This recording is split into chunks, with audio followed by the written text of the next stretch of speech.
Good morning, happy Wednesday, the 2nd of June. I'm Jessica Amir, a senior market analyst with Bell Direct. Well, we saw Wall Street kick off June somewhat on a high because COVID cases there continue to fall, while half of the adult population has received their first COVID-19 jab. So this helped the oil price, which is a proxy for economic growth, rise to a 2-year high.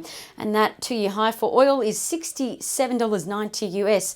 Importantly, oil rose despite OPEC and their ally countries agreeing that they would bring back oil supply to the market between May and July. Now, secondly, OPEC secretary also came out saying that they're not concerned that Iranian oil supply will come onto the market as well. As for the indices, the Dow Jones rose 0.1, while the S&P 500 and the Nasdaq clipped off, falling 0.1%. Now, the biggest advances, no surprises, they were oil stocks like Devon Energy and Marathon Oil up 14% each, while Pinot Duo, which is the largest ag tech platform in China, which is listed in the US, that rose 12%. Now, what to watch today for the Aussie share market? The futures were earlier suggesting the market would lift 0.2%, which would help the market end its 2-day downtrend. But right now, it looks like technical traders and quant traders are eyeing a couple of things. If the market can hold this 5-day moving average uptrend and continue to push higher, extending its uptrend from the 20th of May. So firstly, consider that today a lot of traders will also be watching this rabbit and hare race here. So the 15-day moving average in purple looks like it's just crossed slightly above and is nestled on top of the 30-day moving average in blue, which we'll call the hare. So it looks like, given this, the short term is slightly above the longer term.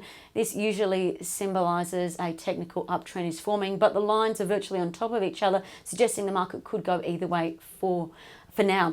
But for now, to move the market higher, we'll need to see a couple of things. Firstly, Victoria will need to exit their lockdown, and economic growth will need to continue to beat expectations. So that leads us to the second point. All eyes today will be on economic growth data. Data released at 11:30. Market expectations are for GDP to grow 0.6% in the first quarter. That's from Jan to March. Now, Citi expects less GDP than Nash, expecting 0.3% growth. Now, of course, this is following the 3.1% growth that we saw in the fourth quarter of 2020. Also, keep in mind, yesterday the RBA forecasted GDP for the full year to be 4.75%.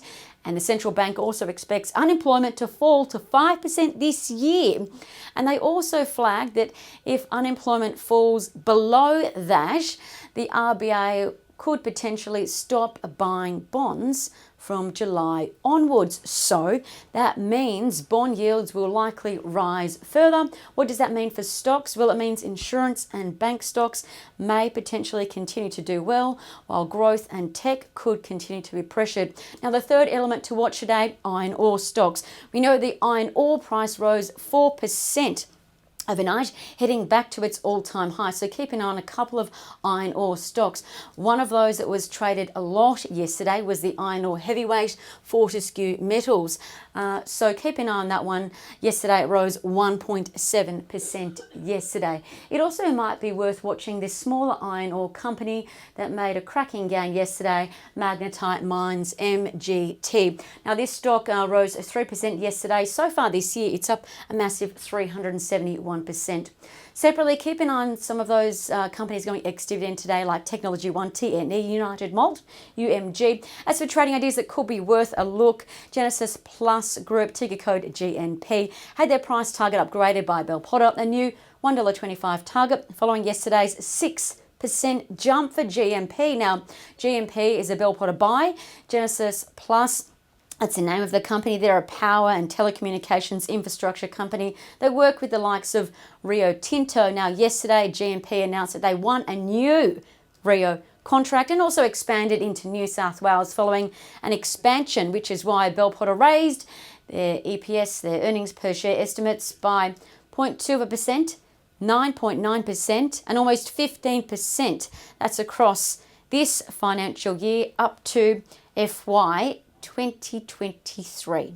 And lastly, bullish charting signals have been identified in Bubs, BUB, Ava Risk Group, AVA, and Atmos, AMS, and that's according to Trading Central. I'm Jessica Amir with Bell Direct. Have a great day.